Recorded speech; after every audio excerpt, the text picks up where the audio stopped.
안녕하세요. 오늘은 우리 아모스 4장에 있는 말씀 같이 나누도록 하겠습니다. 우리 지난 시간에 3장 내용을 살펴보았는데요. 잠깐 좀 복습을 하고 4장을 살펴보도록 하겠습니다.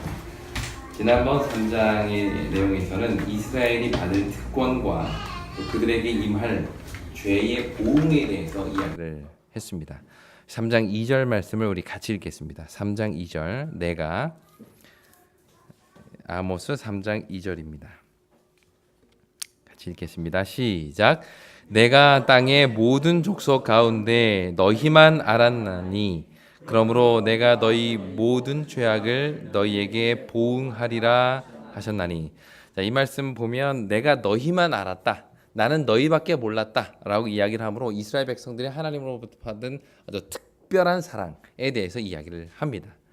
그런데 이러한 특권이 그들의 죄악으로부터의 어떤 핑계가 될 수가 없다는 것을 이야기하시죠. 그러므로 내가 너희 모든 죄악을 너희에게 보응하리라.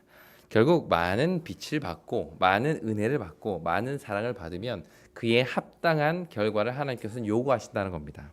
누가복음 12장 48절에 보면 무릇 많이 받은 자에게는 많이 요구할 것이요 많이 맡은 자에게는 많이 달라 할 것이라 라는 말씀을 하셨죠. 이처럼 이스라엘 백성들이 그만큼 많은 축복을 받고 은총을 받은 것은 그만큼 하나님께서 그들에게 요구하시는 사명이 더 많다는 것을 그들은 기억해야만 했던 것입니다. 자, 이렇게 해서 이제 3장 내용을 지난 시간에 마쳤고요. 오늘은 4장으로 한번 들어가 보도록 하겠습니다. 자, 4장 앞부분에는 이스라엘 백성들의 죄악을 크게 두 가지로 나누어서 설명하고 있는데요. 첫 번째는 이 사회적인 죄악, 사회에서 그들이 살아가면서 행하는 여러 죄악들. 두 번째는 그들의 종교적인 죄악을 이야기하고 있습니다. 그럼 먼저 어떤 사회적인 죄악을 하나님께서 말씀하셨는지 1절을 같이 읽겠습니다. 아모스 4장 1절입니다. 사마리아에 시작. 사마리아의 산에 있은 바산의 암소들아 이 말을 들으라. 너희는 힘없는 자를 학대하며 가난한 자를 압제하며 가장에게 이르기를 술을 가져다가 우리로 마시게 하라 하는도다. 자, 이스라엘 백성들의 그들의 이제 사회적인 그들의 이제 이 일상 생활에서의 죄악을 지적하면서 어떤 죄를 지적하고 있어요? 여기 보니까 힘없는 자를 학대하는 것. 또 가난한 자들을 압제하는 일들, 이런 사회적인 죄악들을 하나님께서 꼬집어 말씀을 하셨다는 것입니다. 예전에도 설명을 들었듯이 여기 이스라엘 백성들을 바산의 암소다라고 이야기를 해요. 이게 무슨 뜻일까요? 너희들은 이 바산의 암소다. 이 바산이라는 것은 이스라엘 그 북동쪽에 아주 좋은 그 초원 지역을 얘기합니다. 근데 거기에 초원이 좋기 때문에 양이나 큰 소들을 많이 키웠는데 풀이 많다 보니까 거기에 소들은 되게 살이 찌고 퉁퉁하고 잘 먹어서 그냥 편안하고 안락하게 사는 소들이 많이 있었어요. 근데 이스라엘 사람들의 모습을 비유하면서 니들은 바산의 암소들이다 라고 이야기를 하는 겁니다. 그 당시 여로보암 시대 때에 아주 정말 풍족하게 잘 살았던 이스라엘 백성들, 부족함이 없고 뭐 나라도 가장 부강했던 그 시대에 먹을 거 다 잘 먹고 풍족하게 살던 그들은 오히려 가난하고 힘들게 사는 사람들을 전혀 돌아보지도 않고 오히려 그들의 것을 압제하고 학대하는 모습을 이 바산의 암소에 빗대어서 이야기를 한 것이죠. 이렇게 하나님께서는 주로 선지자를 통해서 그들의 죄악을 지적하실 때 많은 경우에 이스라엘 백성들의 영적인 부분에 대해서 너희들이 우상을 숨기고 하나님을 떠나고 안식일을 제대로 지키지 않고 이런 것들에 대해서 주로 말씀을 하셨는데 반해서 이때 이 북방 이스라엘에게 전하는 기별의 아주 중요한 부분 중에 하나가 그들의 사회적인 죄악들, 그들이 가난한 자들을 학대하고 약한 자들을 포악하게 대하고 이런 죄악들을 그들에게 이야기를 하셨습니다. 그런데 이러한 사회적 죄악은 거기로 끝나지 않습니다.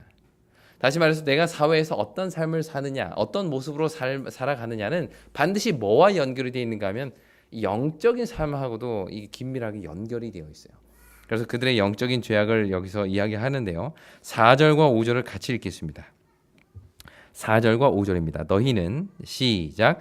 너희는 베델에 가서 범죄하며 길갈에 가서 죄를 더하며 아침마다 너희 희생을 3일마다 너희 11조를 드리며 누룩 넣은 것을 불살라 수은제로 드리며 낙헌제를 소리내어 선포하려무나 이스라엘 자손들아 이것이 너희가 기뻐하는 바니라 주 여호와의 말씀이니라.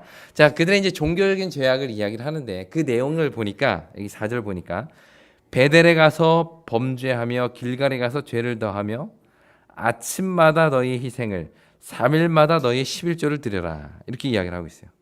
또 5절에 누룩 넣은 것을 불살라 수은제를 드리고 낙헌제를 소리내어 선포하려무나 이렇게 이야기를 합니다. 이게 무슨 뜻일까요?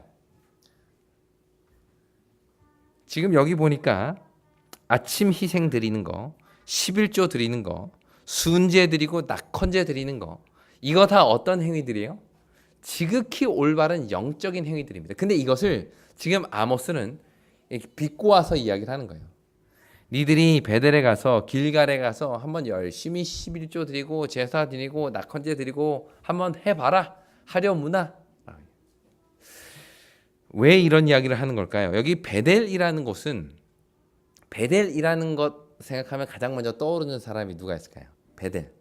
야곱입니다. 야곱이 떠나가면서 이제 거기서 돌베개를 베고 자다가 하나님께서 여기 나와 함께 계시구나라고 하고 거기다가 이제 제단을 쌓았죠. 그래서 이 베델이라는 이름이 베이트 엘 하나님의 집이다 이제 이런 뜻입니다.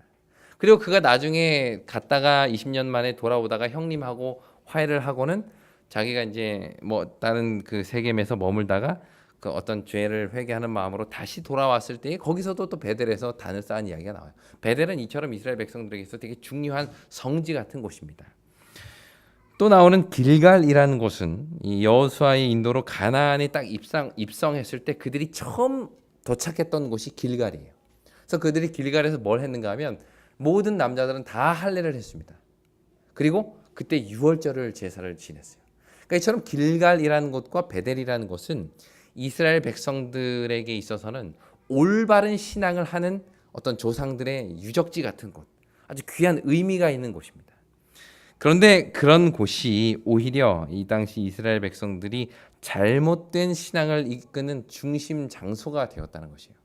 여기 보면 너희는 베델에 가서 범죄하며 또 길갈에 가서 죄를 더하라라고 이야기를 하는데 여기 보면 아침마다 희생을 3일마다 11조를 드려라 이렇게 이야기를 합니다.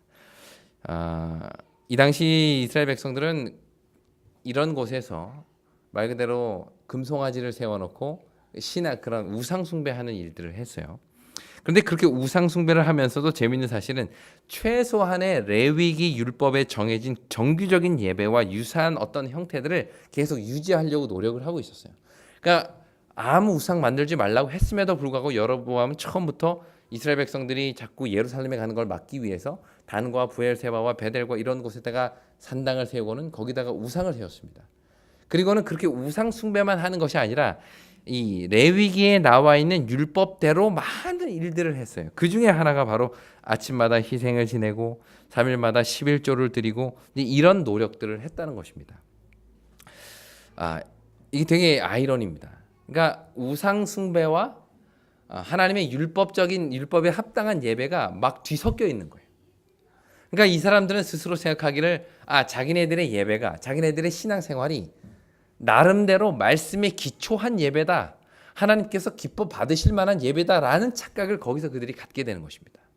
도덕적으로는 가난한 사람 압제하고 약한 사람들 핍박하고 이런 삶을 살면서도 신앙생활에 와서는 온갖 거짓의 더러운 우상숭배와 더불어 성경적인 것들을 어느 정도 끌어붙여가지고 온전한 신앙이라고 스스로를 생각을 했던 것이죠. 이처럼 종종 파렴치하게도 가장 단순한 이 도덕적 의무들을 범하는 이런 사람들이 때로는 한쪽 편에서는 대단히 종교적이고 대단히 영적이고 대단히 말씀 중심의 삶을 사는 것처럼 스스로 생각할 때가 많이 있어요. 그러니까 삶의 현장에서는 정말 엉망으로 살고 사람들을 압제하고 그리스도의 그 어떤 아름다운 품성도 나타내 보이지 못하는 사람들이 오히려 그러한 자신의 온전하지 못한 사회생활과 신앙생활의 모습을 좀 무마하기 위해서 오히려 더 영적인 삶을 추구하려고 하고 나름대로 영적인 삶을 살고 있다고 자부하는 경우들이 많다는 것입니다. 이 당시 이스라엘 백성들이 그랬어요. 실제로는 정말 엉뚱한 신앙생활을 하면서도 불구하고 어느 정도 레위기에 있는 율법을 따른다는 이유로 자기네들이 온전한 신앙을 드리고 있다고 자부하며 사는 이 영적인 교만, 그게 이 당시 이스라엘 백성들의 모습이었다는 것입니다. 뿐만 아니라 여기 보면 누룩 넣은 것을 불살라 순제를 드렸다라고 이야기를 하는데요. 우리가 잘 알듯이 이 누룩 섞은 어떤 무교병이나 이런 소제를 드릴 때는 이 누룩을 섞지 못하도록 되어 있습니다. 하나님께 이렇게 드리는 것에는, 제물로 드리는 것에는 누룩을 전혀 섞지 못하도록 만들었는데 누룩 섞은 떡을 하나님께 제물로 드렸다는 거예요. 그러니까 이게 막 뒤섞였다는 겁니다. 하나님께 제물을 드리되 섞지 말라고 한 누룩을 섞어가지고 하나님께 막 드렸다는 거예요. 물론 여기 보시면 그 낙헌제나 이런 중에 화목제 제물 중에는 그 유교병을 드리는 것들도 있습니다. 그러니까 누룩을 넣은 빵을 드리는 것도 있는데 이때 이 유교병은 절대 단에 올리도록 되어 있지 않았어요. 그냥 제사의 음식의 예물로만 드렸지 단에 올리는 일은 절대 없었는데 이 이스라엘 백성들은 그냥 뭐 자기 멋대로 하나님의 말씀 반, 자기 생각 반 이걸 뒤섞여서 엉망진창의 신앙생활을 하고 있었어요. 그럼에도 불구하고 우리는 신앙적이다. 우리는 신앙을 잘하고 있다. 우리는 말씀 중심의 교회다라고 스스로를 자부하고 있었다는 겁니다. 근데 재미있는 사실은 이런 이야기를 쭉 한 다음에 하나님께서는 아모스를 통해서 이런 말씀을 하십니다. 4장 5절 마지막 부분에 보시면 이것이 누가 기뻐하는 바라? 너희가 기뻐하는 바라. 이렇게 이야기를 하고 있어요. 지금 너희들이 11조 드리고 매일 아침마다 희생 제사를 드리고 누룩을 불살라 순제로 드리고 낙헌제를 드리고 하는 이 모든 것들이 누가 기뻐하는 거라고요?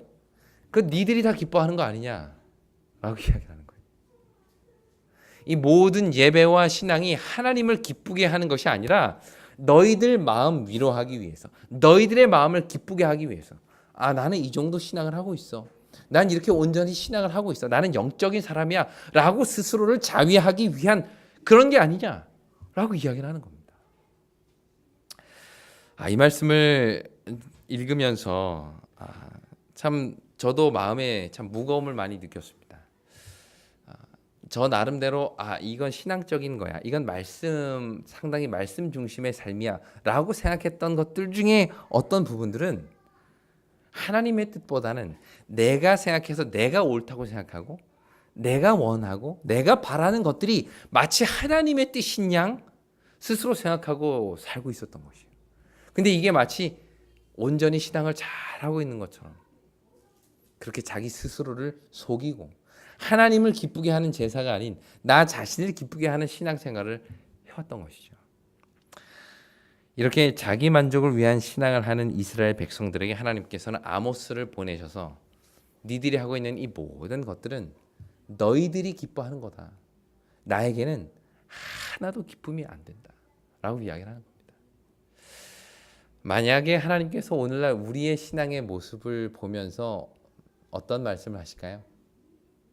우리가 매일매일 살아가는 우리의 모습을, 또 우리가 신앙적이라고 영적인 모임이라고 영적인 활동이라고 하고 있는 이 많은 것들을 보시면서 하나님은 어떤 평가를 내리실까요? 야, 그거 정말 나를 기쁘게 하는 거다.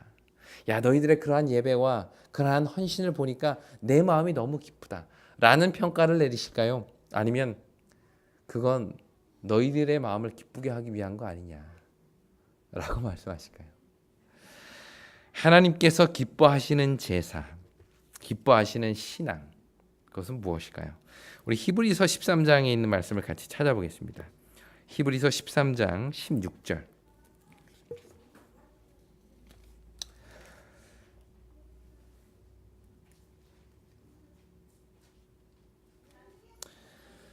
히브리서 13장 15절과 16절을 우리 같이 읽겠습니다.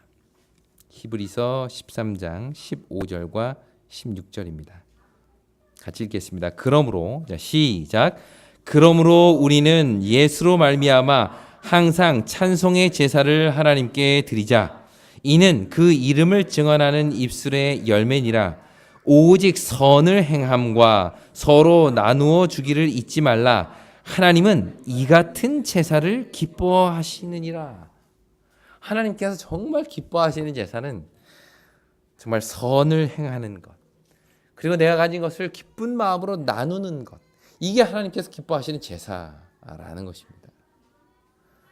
그러니까 안식일에 와서 예배를 드리고 우리가 목요일 날마다 성경 공부하고 화요일, 금요일, 안식일 철저하게 예배 드리고 이런 모든 신앙의 모습들이 하나님께서 원하시고 명하시는 것이지만 중요한 것은 우리가 어떤 마음으로 이런 일을 하는지, 내가 이런 영적인 것 외의 삶은 어떤 삶을 살고 있는지, 이런 모든 것이 결국은 다 이게 다 예배라는 것이에요. 그러니까 예배는 교회에 와서 지금 드리는 요 시간만이 예배가 아니라 삶이 예배예요. 예배가 삶이라는 것이에요. 그러니까 이스라엘 백성들은 그 생각을 안 했던 거예요. 삶으로서는 엉망진창으로 살고 하나님의 사랑은커녕 가난한 자를 압제하는 모든 삶을 살면서도 그들은 성전에 나와서 제사 지내고 11금 지내고 드리고 하나님께 온전한 제사 지냈다고 기뻐하며 돌아가는 이러한 모습이 하나님께서는 오히려 야 그건 니들을 기뻐하는 거 아니냐, 니들을 위한 예배 아니냐, 니들을 위한 헌금 아니냐, 그건 나에게는 아무 기쁨이 안 된다 라고 말씀을 하신 것이죠. 우리는 이 말씀을 우리 스스로 자신에게 한번 깊이 적용해 보아야 할 것입니다. 과연 하나님이 내 신앙의 모습을 보면서 어떤 말씀을 하실까? 어떤 평가를 하실까? 과연 내가 영적인 것이라고, 영적인 활동들이라고 생각하는 많은 것들이 과연 하나님 보시기에는 어떤 평가를 내리시고 있을까? 결국 이러한 하나님의 평가를 받은 이스라엘 백성들에게 경고가 주어집니다. 5가지 재앙으로 경고가 주어지는데요. 우리 6절 제가 읽겠습니다. 또 내가 너희 모든 성읍에서 너희 이를 깨끗하게 하며 너희의 각 처소에서 양식이 떨어지게 하였으나 너희가 내게로 돌아오지 아니하였느니라. 여호와의 말씀이니라. 자, 이스라엘 백성들에게 이러한 죄의 결과를 하나님께서 내리신 첫 번째 재앙이 있는데 그게 뭘까요? 6절에 나와 있는 뭐예요? 사람들의 굶주림입니다. 여기 이를 깨끗하게 했다라고 이야기하고 있는데 이게 무슨 뜻일까요? 이를 깨끗하게 했다. 이가 깨끗하려면 뭐 하면 돼요? 안 먹으면 됩니다. 먹을 게 없다는 것이에요. 이를 깨끗하게 했다는 말. 저는 이 표현이 되게 재밌더라고요. 아무것도 못 먹었다는 겁니다. 그러니까 이가 깨끗하죠. 하나님께서 이스라엘 백성들의 죄를 돌이키기 위해서 허락하신 첫 번째 재앙은 굶주림이었습니다. 먹을 것이 없도록 만든 것이에요. 자, 두 번째는 뭘까요? 7절, 4장 7절과 8절을 제가 읽겠습니다. 또 추수하기 6달 전에 내가 너희에게 비를 멈추게 하여 어떤 성읍에는 내리고 어떤 성읍에는 내리지 않게 하였더니 땅 한 부분은 비를 얻고 한 부분은 비를 얻지 못하여 말랐음에 두세 성읍 사람이 어떤 성읍으로 비틀거리며 물을 마시러 가서 만족하게 마시지 못하였으나 너희가 내게로 돌아오지 아니하였느니라. 여호와의 말씀이니라. 자, 두 번째는 뭐예요? 비가 오지 않는 가뭄입니다. 비가 내리지 않아서 곡식도 제대로 안 되고 마실 물이 없어서 가라는 거예요. 하나님께서 가뭄을 내리신 이유는 이스라엘 백성들의 죄를 깨닫게 하시기 위함이었다는 것이죠. 자, 세 번째는 어떤 것을 내리셨을까? 9절입니다. 내가 곡식을 마르게 하는 재앙과 깐부기 재앙으로 너희를 쳤으며 팥중이로 너희의 맡은 동산과 포도원과 무화과 나무와 감람나무를 다 먹게 하였으나 너희가 내게로 돌아오지 아니하였느니라. 여호와의 말씀이니라. 세 번째는 농작물에 대한 내용입니다. 여기 보시면 곡식을 마르게 하는 재앙이다라고 하는데 이거 뭐 주석이 좀 찾아보니까 이게 이삭을 까맣게 만드는 어떤 그런 흑수병이라는 병이래요. 그러니까 곡식이 까맣게 돼서 이제 먹지 못하게 되는 그런 병을 얘기하는 것이고, 이 깐북이라는 것은 저는 어떤 곤충이라고 생각을 했는데 이거는 식물을 말리는 병 중에 하나로서 식물들이 다 붉은색으로 변하는 질병이라고 합니다. 또 마지막으로 팥중이라는 것은 메뚜기를 일컫는데 메뚜기에 대한 또 피해를 이야기를 하고 있죠. 그래서 사람들이 먹을 게 없고 비가 내리지 않고 그래서 농사를 지었던 모든 것들이 다 병 걸려 죽고 메뚜기가 다 먹어치우고 이렇게 됐다는 것입니다. 또 네 번째는요. 10절입니다. 내가 너희 중에 전염병 보내기를 애굽에서 한 것처럼 하였으며 칼로 너희 청년들을 죽였으며 너희 말들을 노력하게 하며 너희 진영의 악취로 코를 찌르게 하였으나 너희가 내게로 돌아오지 아니하였느니라. 여호와의 말씀이니라. 네 번째는 전염병이 다 돌게 되었고 여기 칼로 청년들이 죽었다는 말은 뭘까요? 전쟁에 의해서 청년들이 다 죽었습니다. 여러분 청년들이 죽었다는 말이 어떤 의미일까요? 청년들이 죽었다. 더 이상 희망이 없다는 거예요. 젊은 세대들이 다 죽었다는 겁니다. 더 이상 이 땅에는 희망이 없게 되었다는 것이죠. 마지막으로 11절 내가 너희 중에 성읍 무너뜨리기를 하나님인 내가 소돔과 고모라를 무너뜨림 같이 하였으므로 너희가 불붙는 가운데서 빼낸 나무 조각같이 되었으나 너희가 내게로 돌아오지 아니하였느니라. 여호와의 말씀이니라. 마지막 다섯 번째 재앙은 아마 이게 큰 지진 같은 재앙으로 이렇게 생각이 됩니다. 모든 성읍들이 다 무너져 내리는 어마어마한 지진 혹은 재난이 그들에게 임했던 것이죠. 자, 이렇게 다섯 가지 재난이 쭉 소개가 되고 있는데 중요한 것은 이 재난을 다 이렇게 이야기하신 핵심은 뭘까요? 이 다섯 가지 내용에 늘 반복되는 구절이 있습니다. 뭐예요? 그러나 내가 돌아오지 아니하였느니라. 하나님께서 이런 재난들을 다 주셨을 때 이건 사실 뭐 하라고 주신 거라고요? 돌아오라고 준 겁니다. 돌아오라고. 죄를 좀 회개하고 하나님께로 돌아오라고 이런 것들을 줬는데 그럼에도 불구하고 너희가 뭐 하지 않았다? 돌아오지 않았다. 너희가 그러한 영적인 많은 죄악을 지어서 내가 돌아오라고 5번이나 이런 것들을 내가 너에게 줬음에도 불구하고 너희들은 돌아오지 않았다. 이게 하나님의 말씀이에요. 이 돌아오다라는 말이 히브리 말로 슈브인데 이건 이제 회개하다라는 뜻입니다. 회개하다. 바꿔 말하면 이런 모든 재앙들이 하나님께서 너에게 허락하셨음에도 불구하고 너희들이 뭐 하지 않았다? 회개하지 않았다. 이러한 재난들을 영적으로 해석할 만한 영적인 안목이 없었던 거예요. 왜 이렇게 농사가 안 되지? 왜 이렇게 먹을 게 없지? 왜 이렇게 비가 안 오지? 그럼에도 불구하고 그것을 영적으로 해석해서 우리가 하나님 앞에 나아가서 죄를 회개해야 되겠다. 이런 생각을 못했던 거예요. 이렇게 하나님께서는 아모스 선지자를 통해서 이러한 많은 재난들을 보냈음에도 불구하고 그들이 돌아오지 않은 것에 대해서 계속해서 말씀을 하셨습니다. 이렇게 5가지의 재난과 돌아오지 않았음을 이야기하신 하나님께서는 이제 마지막으로 그들에게 마지막 같은 호소를 외치시는데 그것이 12절입니다. 우리 12절 다 같이 읽겠습니다.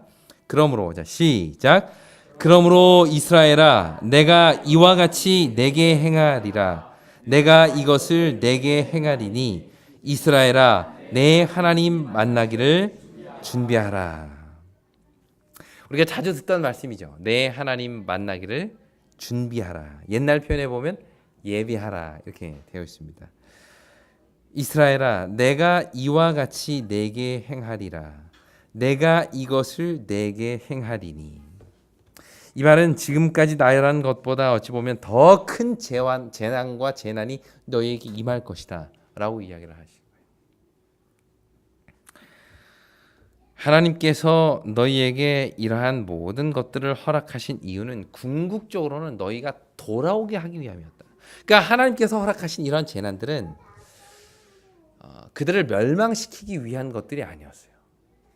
오히려 그들이 돌아오게 하기 위한 채찍이었습니다. 회초리였어요. 부모의 회초리. 그런데 아무리 맞아도 그들이 돌아오지 않는다는 것이죠. 그러자 마지막 호소가 뭐예요? 하나님 만나기를 준비하라. 여러분 우리가 이 말씀을 오해하지 말아야 됩니다. 하나님 만나기를 예비하라 하면 왠지 무슨 신랑을 기다리는 신부처럼 사랑하는 누군가를 기다리는 마음으로 하나님 오시기를 기다려라 이런 의미가 아니에요. 지금 여기 이 12절 말씀을 보시면 내가 이것을 내게 행하리니 이것이 뭐예요? 재난입니다. 심판이에요. 지금 그들을 만나러 오시는 하나님은 그들을 뭐 사랑하시고 품어주시고 이런 하나님이 아니라 그들의 죄를 심판하러 오시는 하나님이에요. 이 말씀은 심판하러 하는 오늘 하나님을 만나기를 준비하라는 거예요.